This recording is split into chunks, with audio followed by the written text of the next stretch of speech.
doing? I'm good. How are you? Welcome back to another episode of POV Yeah, welcome back. with Hailey and Brie. Yeah, that's a really aggressive handshake. Holy moly. Sorry. Yeah, we're back. Whoa! That's how we start it every time. Whoa! I know. I think I surprised myself that we're back. Yeah, it shocks me every time. Oh, man. So good. So good. Hailey, we're back, so it's time for QOTW, QOTW. which is question of the week. Question of the week. It's a good one. Lay it on me. Hailey, Oh, no. Just kidding. what names do you have planned for your future babies? Oh, whoa. This is... Whoa. It's relative, I promise. It is It's relative. a relevant question. Man, this is juicy because I am very, intense with, I don't Oh, you like protect sharing your- my Okay, you have baby okay, names. just I can, I will Okay. share, baby, I will not share my top. How about that? that's fine. My number ones. Yeah, give me your number 10. I don't think I have a number 10. Yeah, I'll that's give a you, lot of my baby number, 2 or 3, but I can't that's give you so my good. top. I Okay, can't that's give you my number 1, what I will be naming my children, fine. A lot non-negotiable. of people are like that. I don't understand, but I'll respect it. I mean, I guess that's true. I'm not pregnant, so it's not anybody's gonna take my name anytime soon or anything. Yeah. But I don't know. I really, I don't know. I like the name. Wow. I don't know. I'm blanking on all my names You're blanking actually. on your names. Do you need time? I can tell you my name. All right, you go. Let I me get a think lot about of mine. crap for my names Uh-oh. because I know this. yeah, Hailey. Everybody knows it because nobody's gonna take my names because people think they're Nobody's gonna take your not names. great. But the thing with me is I'm okay if these aren't their names because I know that finding a husband that's gonna be okay with these names is a 1 in a million shot. Yeah. But I do want my kids, if I ever have kids, I want them to have a theme. Yeah. But I always thought it would be cool. How cool would it be to have a music theme? So I was symphony, harmony, melody for girls. Okay. And then I thought I was going to have 4 kids. That's a wild shot. But Cadence. And then his nickname would be Cade. But I wanted the opposite Cadence. of my family. So I wanted 3 girls and a boy. Okay. But how But cute. whatever God gives you, you know. I know. This is high school me thinking that I got all the plans and time in the world to plan that out. Yeah. So those were my baby names. So good. So good. You know what? I'm just going to say it because I say literally can't even think. My top boy name is Malachi. Okay. I Yeah, really remember like that. that name. It's cute. I've only told a select group of people just because. Didn't you suggest that as a name to somebody recently? No, I did Okay. not. I did say somebody was looking at baby names, and Yeah. I said, You want Malachi? I would give you this name, but I want it, so you can't name your kid Okay. this name. Yeah, so Malachi and then Kai for short. I don't know. That's We'll see cute. when we get there. Kai is cute. And then Harper for a girl, and her middle name Jane, because my grandma's middle name is That's Jane. cute. Harper reminds me of Wizards of Waverly Place. It does, which doesn't is it? fantastic. I really like the name. She was a great character. She was redhead, so Yeah. fantastic. Yeah. Okay, hey. On another note, check in. Hey, Scale of 1 to 10 this Tuesday. How are you doing? this Tuesday, how am I doing? Well, this Tuesday, I'm probably at a, what would I say? Probably say a 7. Okay. Feeling under the weather a tad bit, yeah. going through the motions, but also it was Taco Tuesday at Cafe Rio, so They put pico on my tacos. It was a sad day. that's a good day for me. Sad day for know. Brie, good day for me. I'm really sorry about that. That's okay. You should tell them next time. I picked it up. It was a pickup order. Oh, and you didn't look at your food? No, I should because. Oh, you always got to. Yeah, I know. You always got to. You got it. That's like the drive-through. You got to make sure you got sauce in the bag before you leave because Yeah. Don't be like Jack in the Box. heaven forbid there's no sauce. There's no sauce in that bag. Our guy's really upset about the sauce. Chair guy has a lot of pent-up frustration towards Jack in the Box. Alrighty. Well, we did our check-in. All right. Today's episode, Hailey, is all about entering into adulthood. Oh man, It's a wild I feel like we could talk about this. This is good for us. This is Since good we for are us. in adulthood, It's you know. fresh. It's only been about, well, I'm counting 18 as adulthood. Yeah, I'd say. Do I think as an 18-year-old? Okay, here's a It's good like question. pre-adulthood. Yeah, what age do you think counts as like, okay, you're an adult? I don't know. I think it's different for everybody. I'd say 18 because I feel like at 18 people are starting to make big decisions. Like you're going off to college. Like some Yeah. people go off to college, some people move out. Yeah. Like they're like I feel like that's when stuff happens. that's when stuff happens. I just remember or I look back at my 18-year-old self and I feel like, oh my gosh, she was such a baby. Like not like emotionally, but yeah. like, But at the time we thought we were like Oh, yeah. the ish, you know? yeah. I think, What a wild time. I mean, maybe this is controversial, but I think I feel like I felt like an adult when I turned 22, which is old. Like I feel like I was definitely adult before then. Yeah. But that was the age that I knew that I wasn't going to be moving back home. And I think because every year I would go back home, like to summer, I still felt like a kid because I was going back to like my childhood home. Yeah. So I don't know if that has anything to do with it, but I don't know. It was really interesting. So I guess it's different for everybody, and I think people's circumstances like really contributes to that. Yeah, that's true. So, interesting times. Yeah. Speaking of childhood homes. One thing that's interesting to think about is our expectations versus reality. Yeah, that's true. Don't we just love those? Because I think when I think back to high school Brie, 16-year-old Brie, and what she thought 24-year-old Brie or almost 25-year-old Brie would be like or be at, Yeah. is very different than where I am at now. But it's good because I don't see that as like a failure or like failing. But it's just, whoa, our expectations were Crazy. very interesting. Yeah, it is wild to think. I know that when I was in high school, I mean, I'm 23 now. I definitely thought that I would be like engaged by now. Yeah. Obviously not. But like there's nothing wrong with that, but like at the time I was just like, okay, I'm going to get engaged by 23, like hopefully I'll be dating somebody for at least like a year, 2 years before that, and then like wait 2 years until I have kids and then start popping those things out and then, you know, like go through the motions. And so it's very interesting how like you think that way when you're younger and then it actually, the time creeps up on you and you're like, whoa, what the heck was I thinking? Yeah. Same thing with you. By 24 I thought I would be married with and about to have or have had my second kid. And I was like, I was going to have 4 kids.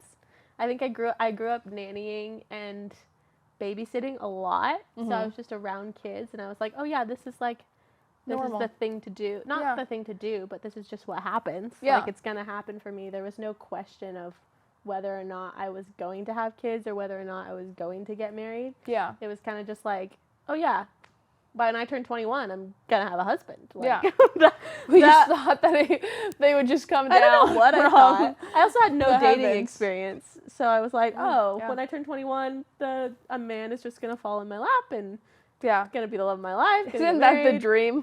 I don't know. I don't know anymore. Oh, man. It was a dream, for sure. Yeah. Yeah. What do you think influenced, like, you wanting that? Like, did you see that around you or, like? Yeah, I think it was just, like, family. Like, my mom, she had me when she was 23. Yeah. Which is crazy because I can't imagine, like, I look at her and I'm like, obviously if you had to, then, like, you buck up and, like, you do what you gotta do, like she did. But in my mind, I'm like, I cannot imagine, like me with a baby on my hip right now at 23. Like, that's wild. Yeah. But, yeah, I think just my mom and having, like, a family young and, you know, like, by the time she was, I don't even know how old. I want to say, like, by the time she was 30, she had all 3 of us. And she was married. Yeah.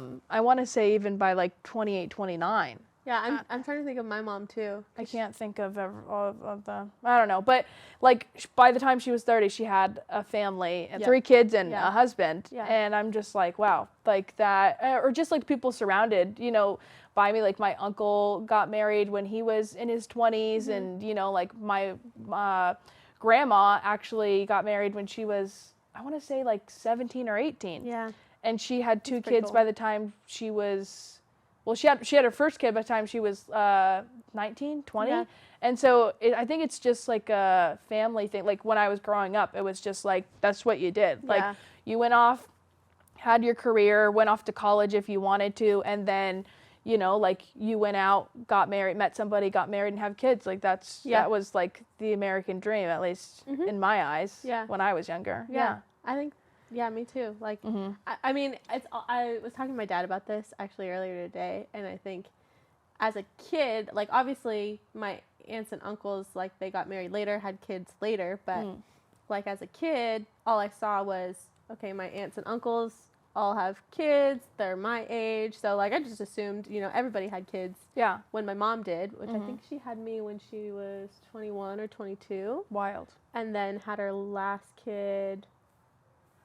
Kevin is 9 years younger than me. So yeah, when she was 30. Okay. Yeah. I think. I don't know. Around that time. Around that time. And so, obviously it wasn't the same for everybody around me, but in my head I was just like, oh yeah, this is just what everybody does. It's just a normal thing. Yeah. And then also thinking about not only that, but like the influence of, I was kind of talking to you about, that's why I brought up Wizards of Waverly Place, is because I think that show, Hannah Montana, like all these Disney Channel shows kind of also had this, like, their main focus was who is the main character dating, who is she going to end up with. Yeah. At least Hannah Montana, Wizards of Waverly Place, I wasn't allowed to watch some of the other Disney Channel shows. Oh, really? Like That's So Raven, or... That's So Raven, that's a classic. I know. Sweet Life on Deck, I wasn't allowed to watch Sweet Life on Deck. SpongeBob. Yeah. My brother's allowed to watch SpongeBob, so answer me that. You couldn't even watch SpongeBob? I couldn't watch, but my brothers could. Wild. Oh, we're gonna have to bring your dad and mom on here and talk about that. Dad, where's he about? Just bust out an accent.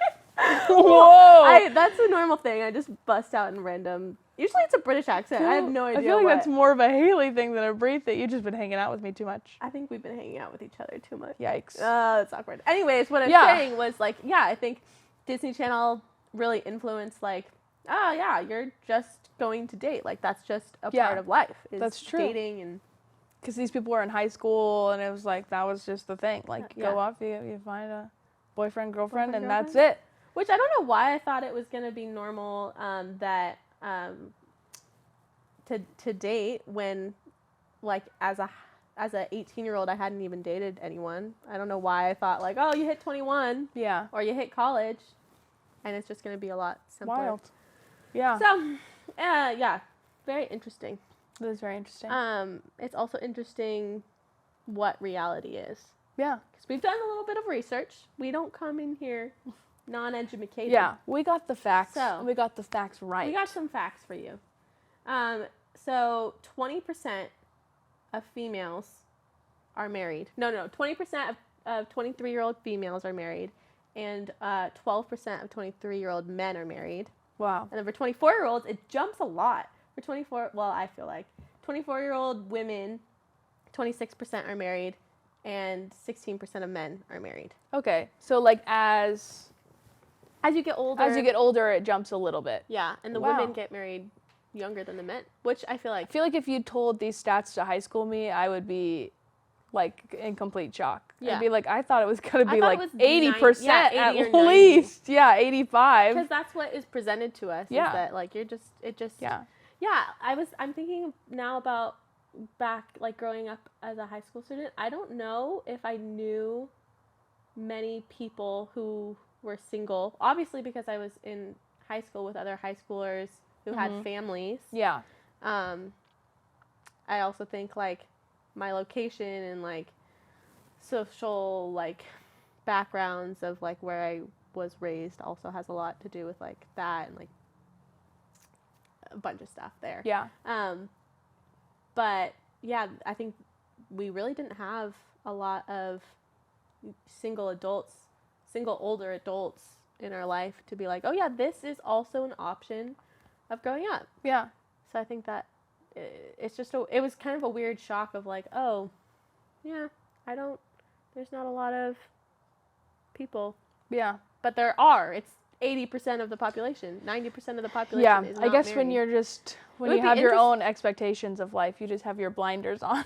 Yeah. And you only want to see what you think is happening. Yeah. Or only pay attention to that, I guess. Yeah. I wonder, it'd be interesting to see like the average, like when that starts to balance out more. Like when is like most of our age married? Is it like... I feel like it's definitely pushed back over the years. Oh, yeah. I want to say it's like into your 30s. Yeah. Like I feel like by the time you're like 31, 32 maybe, around that time, I feel like that's when it starts happening. Maybe 30, 35. I have a hard time too because I'm like, oh, okay. Well, it didn't happen when I was 16, so it's going to happen in my 20s. And now I'm like, oh, it's probably not going to happen in my 20s, or it may not happen in my 20s, but it'll definitely happen in my 30s. So I feel like I just keep having that. Oh, we got the real stats for you. Oh, Chair Guy says 30%, women who are 30s and men who are 32. That's the average of getting married? Interesting. 30 for women and 32 for men. That's the average. So it was close. Yeah. So we got a lot to look forward to when I turn 30. That's crazy. Yeah. I don't know about that though. We'll see. Yeah. You never know. I think now I'm more cautious about like putting a timestamp on it. Oh, yeah. Yeah. Because I think there's a lot of like questioning God and like questioning like, okay, like this is a desire of my heart. So like why? And it's a good desire. Yeah. Right. But I think when you idolize that desire, or when you idolize anything, then I think God's gonna boom, not boom roast you, but boom wake you up. Boom. A little bit. Roasted. Boom, gotcha. Gotcha. Boom, it's God. Yeah, that's true. Yeah. What do you think the hardest part about starting adulthood was for you? I'm trying to think. I think it was probably finances, at least for me. When I graduated high school, I started going to community college. At the time, I didn't qualify for FAFSA, and so I was just paying strictly out of pocket for all my classes, which, like, looking back at it, in the moment, I was like, man, this literally sucks. Like, on top of paying like for car insurance and for all the other bills, and I don't know why the other bills aren't coming to my head, but I paid other bills. But in my mind, I was just like, this is like wild. Like, how do adults do this? And I was making chump change. I was at my first job still. For a little bit of it. And so it was like having to realize, like, even though I wasn't making a lot of money, like I was still like at least 85% of my like checking account was going straight to paying for school every 4 months.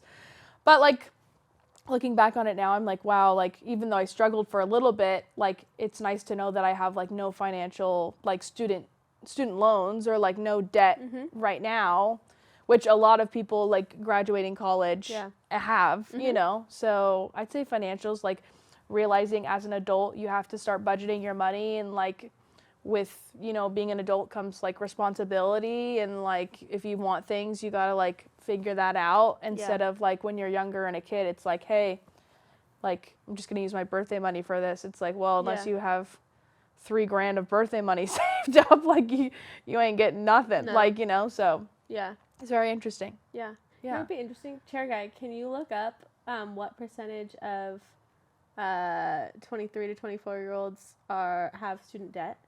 And I wonder how much debt that is, because like I think coming out of college, like even like with associate's degrees, like that's a huge accomplishment to like get that and have no debt. Mm-hmm. So kudos to you, man. Like Thanks. that, I mean, you say finances are like, is your hardest struggle, and I think it is for a lot of people. Mm-hmm.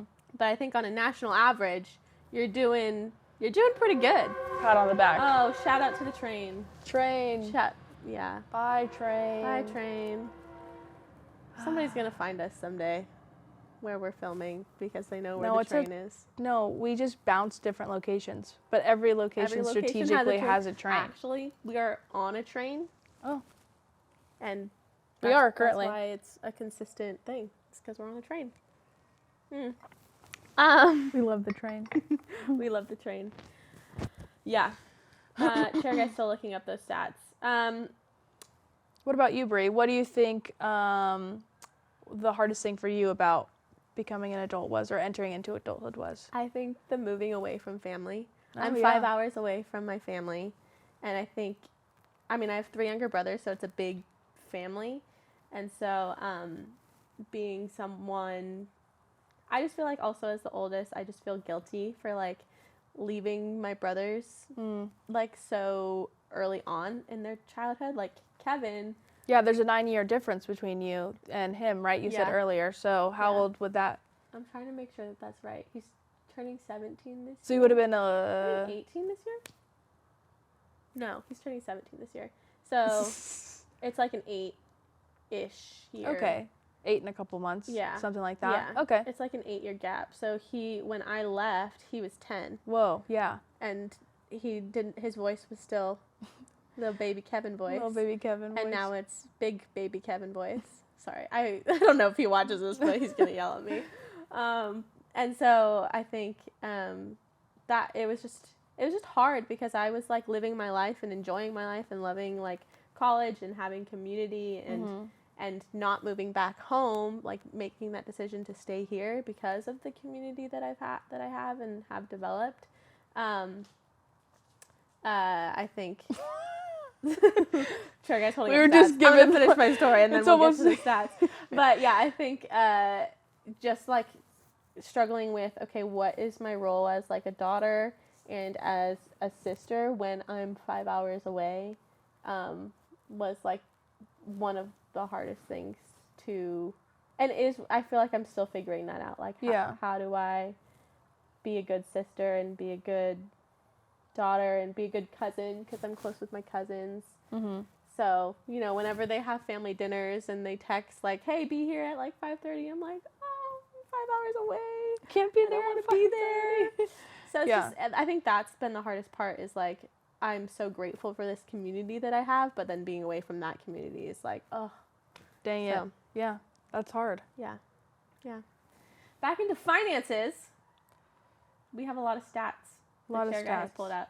So it looks like 18 to 23-year-olds, so the Gen Z generation, is about $9,000 in debt, if that's right.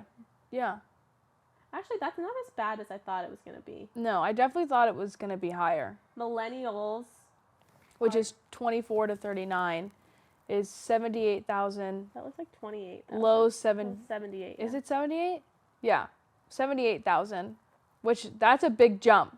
Yeah. From 9K to 78K. But I guess that's like 18 to 23.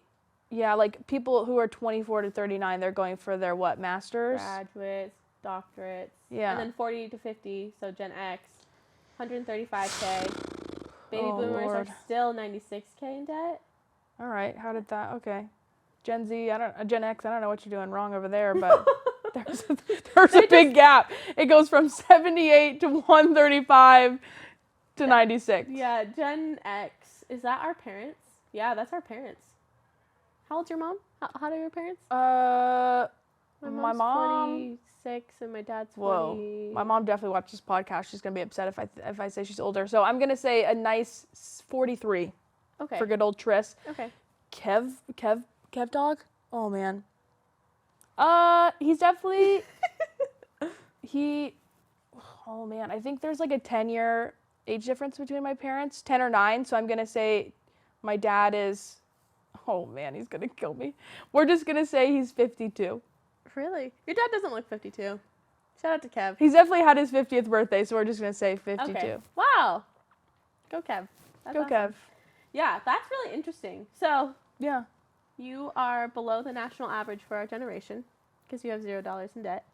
I was above. Wow, that's interesting. I was above the national average when I graduated because when I was graduated, I think I had $25,000 in debt. Something like that. Interesting. That's crazy. I'm currently at GCU right now, so we'll see. I'll get back to you guys in a little bit. Let you know. Yeah. I don't know what chair guy is. Yeah. Chair guy just gave us so many abbreviations. I don't. MSNBC. Source. Oh, it's a source. Oh. Just so you don't think that chair guy was just pulling out those numbers. Yeah. MSNBC is the source. Thanks, chair guy. Well, lovely. Okay, one of the other questions. Hailey, this is a deep question. Oh, yikes. We're gonna get deep, hopefully. Okay. What has been your hardest year of adulting? My hardest year of adulting? Tell us a story. Oh man, I'm 23, so 18 to 23. What has been my hardest year? I think 21. I think 21, there was a lot of growth during that year. Yeah. Entering into that year, I started a new relationship. And I was dating this guy who went to college and was living out of state. And so doing long distance for a little bit. So that was interesting. I didn't do long distance before that. So that was rough.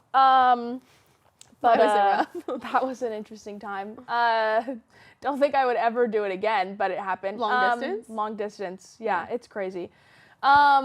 So I was doing that, and then that was also around the same time that I was having some issues with my biological father.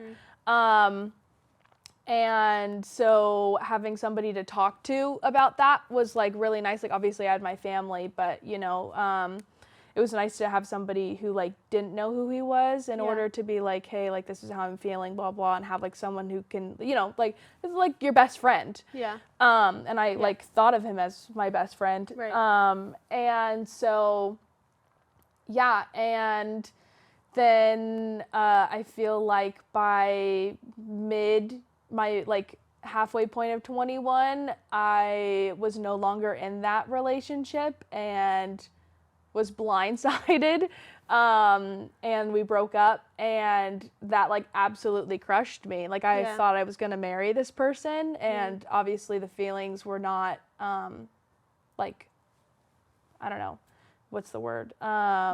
Mutual. Yeah. How long did you date? I want to say we dated for like, I don't know, we'll say like 7 months. I don't remember exactly. It could be more. Had you guys talked about like marriage and like that kind of stuff? No. Okay. It was just in my head, I think. Like I thought like when like if we're dating, like that's what we were dating for, like towards. Right. But there was also just a lot going on in his life, and so I think I was just there in order to like be support for him. Like I firmly believe that I was in his life for a reason. I think everybody's in people's lives for a reason, and I think I was just in his to like help him through and for him to grow, and that was my time, and then I exited. But when I was also going through that breakup and that like super hard and emotional time of like losing like somebody like I truly cared for, my biological dad like left and moved across the country and like didn't tell me he was moving, and I had to hear it from like other people. So that was really hard. So like just I feel like I was just hit with That's a lot. like by a bus of just, it was like everything is like okay, and then to like everything that you thought was terrible actually just got worse. So I think 21 was a year of just growth, like trying to like pick up the pieces by myself and to be like, hey, like this is happening, but like you got to keep going. And so like looking back at it now, that was 2 years ago, and like I definitely have seen lots of growth in myself, and I think those things needed to happen in order for me to grow. But it's just like that's adulthood, is like adapting to what is thrown your way and just like moving with the motion of the ocean and literally just motion of the ocean. Yeah. What was your support during that? Like, how did you get through it? I think my mom and probably I think my friends. Yeah. My mom has been like a really good support system with me when it comes to like anything regarding my biological dad, because obviously like she knows him like on the level that I know him. And her dad, her biological dad wasn't involved in her life either, and so she like has a connection with me when it comes to that. But yeah, friends too, obviously, like when you go through a breakup, you know, and stuff like that. Yeah, you have your friends to fall back on, so yeah. How about you? What do you think your my hardest year? That's hard. I sometimes feel bad talking about it just because it's now. It's like 23, Okay. so I'm 24, almost 25, and I remember 23 because of like the relationship that I had. I remember like starting out in that and like just feeling like I was thriving, not because of the relationship, but I think just because of other things going on, and then I was in a relationship that I thought was really good. Mm-hmm. And I think it took a turn that I didn't think it was gonna take. Like, blindsided. It was blindsided and bamboozled, and like again, like I thought that we were gonna get married. We had talked about getting married. At least you talked about it. Yeah, got me there. Got you there. Yeah. Don't internalize it because you'll get bamboozled even worse. You get bamboozled either way. They say they want to get married, and then turns out this stuff happens. Yeah. So, yeah. Yeah. So I think I'm still figuring out how to get through it, but I think like you've been a huge like support through it. Like it's been a rough like few months, and I think people can see that, which I feel bad because I feel like I'm putting all this like but I also don't think it's healthy to like put on like hey, everything's great. No. Because then how do you ever deal with your emotions and deal with processing things? Yeah, it's rough. You can't do it by yourself. Know. I mean, I would say I don't do it by myself. I think I'm cautious of who I do it with. Yeah. Because I think just because of like the tight-knit community that I'm in, and I like don't want to like bash his name. Not that I would, but like I don't want to like I don't know. It's just hard. Yeah. Because I feel there's like so much hurt and like pain that I feel like people don't see necessarily. Yeah. And now I'm like, oh well, now I'm talking about it on a podcast. So like YOLO, man, I guess. YOLO. But it's just been hard because I think I feel like I was like whiplashed from like, oh, I'm gonna get engaged at like this point to like, oh, there's like no hope for that. Like, well, hope for redemption for that relationship, but there's no like hope for that. And when you think you're gonna marry someone and you're like so in love with somebody, it's just like it's brutal. Yeah. So it's tough.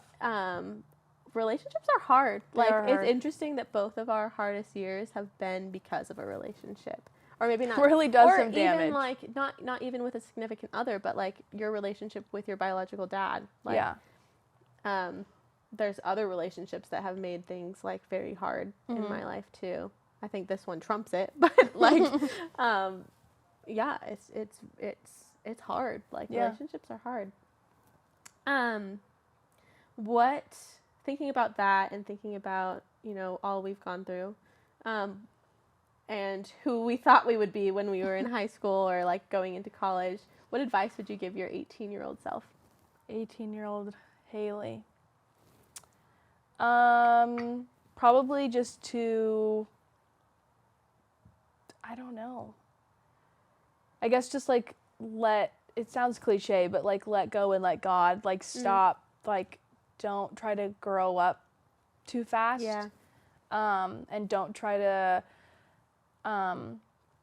see this like finish line that other people have or that they're envisioning and try to think that that's your finish line. Yeah. That's good. And to love yourself more. Yeah. Probably. Yeah. Yeah. That's good advice. Yeah. I think I would say to 18-year-old Brie that you don't have to have everything figured out, and you don't. And I think the whole point of life is you're constantly trying to figure things out. Mm-hmm. And so being so stressed about like not having something figured out when like most of the population doesn't have everything figured out is like, you know, you're just, I don't want to say like you're wasting your stress over something that you can't control, mm-hmm. but like similar to what you said, like let go and let God, like he's got it. Like I think I really struggled with trusting that he has a plan for me, mm-hmm. which is why I held so tight to that like Ephesians 2:10 verse, because mm-hmm. that's the whole point, is that like he has us and he has a plan for us, and he like the plan is for us to like glorify him and just like listen to his will. I've been memorizing this verse and I don't remember which one it is, what it's called, like which verse it is, but it talks about how like if you seek his will, Chair Guy's dying. Chair Guy needs some water. Chair Guy's crying over our emotional. Just kidding. If the verse, it's like one of the Psalms. It's if you seek his will, he'll show you his path. And I think I've learned like all you have to do is like pray and like really, you know, desire to do his will, and he's gonna like point a path to you. And mm-hmm. he'll also meet you where you are. Yeah. I think that God meets you where you are, because I was so stressed that I was going to go down a path that God wouldn't be at. Mm-hmm. Turns out God's at every path and every turn. That's true. Yeah. So that's what I would do. Wow. Yeah. Wow. We're coming to the end of the episode. This was a good one. I feel like we're always grabbing our drinks at the same time. Yeah, because we get chapped lips, chapped mouths. Can you get a chapped mouth? I don't know. All right. It's time for POV time. POVs. Brie's POV, numero siete. Is siete 17? You're asking the wrong lady. Well, whatever siete is in English. I'm pretty sure it's 17. Okay. I don't know. We'll check back later. Well, it's fine. Brie's POV, maybe don't date until, you know, you're really, really, really, really, really good friends with the guy and you really, really, really, really know him. That's what I would say. That's some good POV. Yeah. Be friends. And then think about dating. Watch out for catching feelings, because it's a roller coaster of emotion. There you go. Well, mine's not as deep. Okay. Oh. But that was good. I think my POV is I feel like mint chip ice cream is underrated. When you said not as deep, I thought you were joking, but that's good. Continue with your mint chip POV. I just poured my soul out, but it's okay. No, I said that was good, but definitely a vibe change. Sorry, I went deep. Yeah. Continue. I want to know about ice cream's good. What number is this? POV number. Dang it. I don't remember which one I did last. I don't. That's why I said. We're just gonna say 11, because I don't think I've done 11 yet. Yeah, I feel like mint chip ice cream is underrated. I feel like you either. I literally can't take myself seriously. I feel like mint chip ice cream is the most overrated ice cream. No. Yeah. Okay, no. It's your POV. Continue. Yeah, stop arguing with me. Yeah, I feel like you either, like, I don't know. I just feel like it's so good. And maybe it's just because I was raised on mint chip ice cream. Yeah. But when people come into my house and say they don't like mint chip ice cream, I get upset. I don't know a lot of people who don't like mint chip ice cream. I think it's like vanilla ice cream. Like, I think, here's a controversial opinion.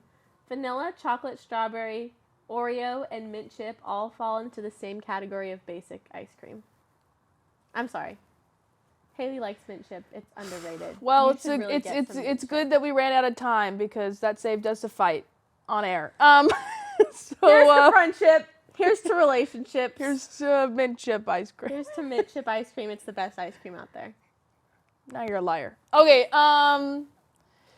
Guys, we're wrapping it up. We're gonna call it an episode. Call it a night. Next week. Come back next talk week about some fun stuff. And what are we talking about next week? POV.